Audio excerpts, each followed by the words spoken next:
भगवान विष्णूंसारखे सृष्टीचे पालन करते स्वतःच एका असुर राजाच्या दारावर द्वारपाल म्हणून का उभे राहिले असतील? आणि त्याहूनही गंमत म्हणजे ज्यांना परत आणण्यासाठी माता लक्ष्मी स्वतः राजा बळीच्या दरबारात गेल्या, तिथे त्यांनी भगवान विष्णूंची पत्नी म्हणून नाही, तर एक बहीण म्हणून प्रवेश केला.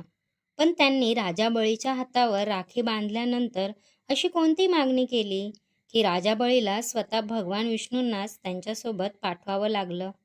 आजची रक्षाबंधनाची कथा या सुंदर रहस्याची आहे.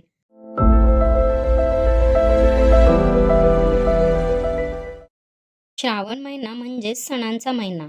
पावसाने हिरवगार झालेली धरती, घराघरात पूजा आणि श्रावण पौर्णिमेला येणारा सगळ्यांचा आवडता सण रक्षाबंधन.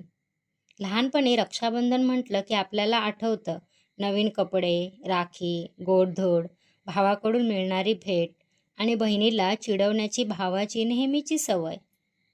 पण या छोट्याशा राखीच्या धाग्यामागे एक अतिशय सुंदर पौराणिक कथा सांगितली जाते. या कथेत आहे भगवान विष्णू, माता लक्ष्मी, राजा बळी आणि एका धाग्याने बदललेलं एक नातं. पौराणिक कथांनुसार राजा बळी हा प्रल्हादचा नातू होता. प्रल्हादाप्रमाणेच बळीही भगवान विष्णूंचा भक्त होता. पण बळीमध्ये एक गुण होता, तो अत्यंत पराक्रमी आणि दानशूर होता. त्याच्या दानाची कीर्ती इतकी दूरवर पोहोचलेली होती की लोक म्हणायचे, राजा बळीच्या दारातून कोणीही रिकाम्या हाताने परत जात नाही. पण हळूहळू त्याच्या या सामर्थ्यासोबत त्याच्या मनात एक सूक्ष्म अहंकारही निर्माण झाला. त्याला वाटू लागलं, माझ्या शक्तीसमोर कोण उभं राहू शकतं? त्याने स्वर्गावरही आपलं वर्चस्व निर्माण करण्याचा संकल्प केला आणि त्यासाठी मोठा यज्ञ सुरू केला. राजा बळीचा गुरु शुक्राचार्य अत्यंत विद्वान होते. त्यांना मात्र या सगळ्यांमध्ये काहीतरी अनिष्ट होणार असल्याची जाणीव झाली. ते बळीला म्हणाले, राजा, तुझी शक्ती मोठी आहे, पण देवता तुला थांबवण्यासाठी काहीतरी युक्ती करू शकतात. पण बळीला आपल्या सामर्थ्यावर पूर्ण विश्वास होता. तो म्हणाला, गुरुदेव, जर स्वतः भगवान विष्णू माझ्याकडे याचक म्हणून आले तरी मी त्यांना रिकाम्या हाताने परत पाठवणार नाही. आणि येथेच या कथेने एक वेगळंच वळण घेतलं. कारण बळीला कल्पनाही नव्हती की त्याच्या या एका वाक्याची परीक्षा स्वतः भगवान विष्णू घेणार आहेत. यज्ञ सुरू असतानाच राजा बळीच्या दरबारात एक छोटासा ब्राह्मण कुमार आला. अतिशय शांत चेहरा, हातात छत्र आणि कमंडळू. तो होता वामन, भगवान विष्णूंचा वामन अवतार. वामन बळीसमोर आले. बळीने त्याचं आदराने स्वागत केलं. तो म्हणाला, हे ब्राह्मण कुमार, तुम्ही माझ्या यज्ञाच्या वेळी आलात, हे माझं भाग्य आहे. सांगा, तुम्हाला काय हवं आहे? सोने, चांदी, गाव, जमीन, जे मागाल ते देईन. वामन मात्र शांतपणे म्हणाले, मला मला फार काही नको. मला फक्त 3 पावलांची जमीन द्या. बळीला हसू आलं. तो म्हणाला, 3 पावलं?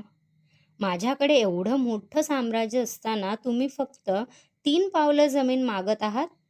पण वामन म्हणाले, ज्याला जितकं आवश्यक आहे त्यापेक्षा जास्त मिळालं तरी समाधान मिळेलच असं नाही. बळीने शेवटी 3 पावलांची जमीन देण्याचं मान्य केलं. पण त्याचा गुरु शुक्राचार्य यांना मात्र सगळं समजलं होतं. त्यांनी बळीला सावध केलं, थांब, हा साधा ब्राह्मण कुमार नाही, हा स्वतः भगवान विष्णू आहे. पण बळी म्हणाला, जर ते भगवान विष्णू असतील तर माझ्यासाठी यापेक्षा मोठं भाग्य काय असू शकतं? मी दिलेलं वचन मागे घेणार नाही. आता बळीने दान देण्याचा संकल्प करण्यासाठी कमंडळूतून पाणी सोडायचं होतं, पण पाणी बाहेरच येईना. शुक्राचार्यांनी सूक्ष्म रूप धारण करून कमंडळूच्या नळीमध्ये प्रवेश केला होता. त्यांना वाटलं पाणी बाहेर आलं नाही तर संकल्प पूर्ण होणार नाही. पण वामनांना ही युक्ती समजली. त्यांनी कुशाच्या एका बारीक तृणाने कमंडळूची नळी मोकळी केली आणि बळीचा संकल्प पूर्ण झाला. आता मात्र जे घडलं ते अद्भुत होतं. तो छोटासा वामन कुमार अचानक विराट रूप धारण करू लागला. त्याचं शरीर वाढतच गेलं आणि वामन झाले त्रिविक्रम. पहिल्या पावलात त्यांनी संपूर्ण पृथ्वी व्यापली. दुसऱ्या पावलात स्वर्गलोकही व्यापला. आता भगवान विष्णू बळीकडे पाहत म्हणाले, बळी, 2 पावलात मी पृथ्वी आणि स्वर्ग व्यापले. आता माझं 3रं पाऊल कुठे ठेवू? राजा बळीच्या लक्षात आलं, त्याचं साम्राज्य गेलं होतं, त्याचा स्वर्ग गेला होता, त्याचा अहंकारही आता संपला होता. तो भगवान विष्णूंसमोर नतमस्तक झाला आणि म्हणाला, प्रभू, तुम्ही माझं राज्य घेतलं, माझं वैभव घेतलं, पण माझी भक्ती घेऊ शकत नाही. माझ्याकडे आता देण्यासाठी काहीच उरलेलं नाही, म्हणून तुमचं तिसरं पाऊल माझ्या मस्तकावर ठेवा. भगवान विष्णूंनी बळीला सुतल लोकात जाण्याचा आदेश दिला. पण बळीची भक्ती आणि त्याचं समर्पण पाहून भगवान विष्णू प्रसन्न झाले आणि त्यांनी बळीला वर दिला, मी स्वतः तुझ्यासोबत राहीन. पौराणिक परंपरेनुसार भगवान विष्णू सुतल लोकात बळीच्या द्वाराचे रक्षण करू लागले. पण वैकुंठात माता लक्ष्मी भगवान विष्णूंची वाट पाहत होत्या. महिने गेले आणि भगवान विष्णू परत येत नव्हते. आता लक्ष्मी चिंतेत पडल्या. शेवटी त्यांना समजलं, त्यांचे नारायण राजा बळीच्या सुतल लोकात आहेत. आता प्रश्न होता, भगवान विष्णूंना परत वैकुंठात कसं आणायचं? आणि येथेच रक्षाबंधनाच्या कथेला सुरुवात होते. माता लक्ष्मी राजा बळीच्या दरबारात गेल्या, पण पत्नी म्हणून नाही, देवी म्हणूनही नाही, तर एका साध्या स्त्रीच्या रूपात. राजा बळीने त्यांना पाहिलं. त्यांना दुःखी पाहून त्याने विचारलं, माते, तुम्ही एवढ्या दुःखी का आहात? माता लक्ष्मी म्हणाल्या, आज रक्षाबंधनाचा दिवस आहे, पण माझा असा कोणी भाऊ नाही ज्याच्या मनगटावर मी राखी बांधू शकेन. राजा बळीच्या मनाला हे शब्द भिडले. तो म्हणाला, आजपासून मला तुमचा भाऊ समजा, माझ्या मनगटावर राखी बांधा. माता लक्ष्मीने बळीच्या मनगटावर रक्षासूत्र बांधलं. आता बळीने प्रेमाने विचारलं, बहिणी, आज तू मला राखी बांधली आहेस, म्हणून आज मी तुला वचन देतो, तुला जे हवं असेल ते माग. आणि आता सगळ्यात महत्त्वाचा क्षण आला. माता लक्ष्मी म्हणाल्या, भाऊ, मला माझे पती परत हवे आहेत. बळी काही क्षण शांत झाला, कारण त्याला समजलं, ज्यांना तो दररोज भक्तिभावाने पाहत होता तेच भगवान विष्णू माता लक्ष्मीचे पती होते. आता त्याच्यासमोर दोन नाती होती, एक भक्त आणि भगवान यांचं आणि दुसरं भाऊ आणि बहिणीचं.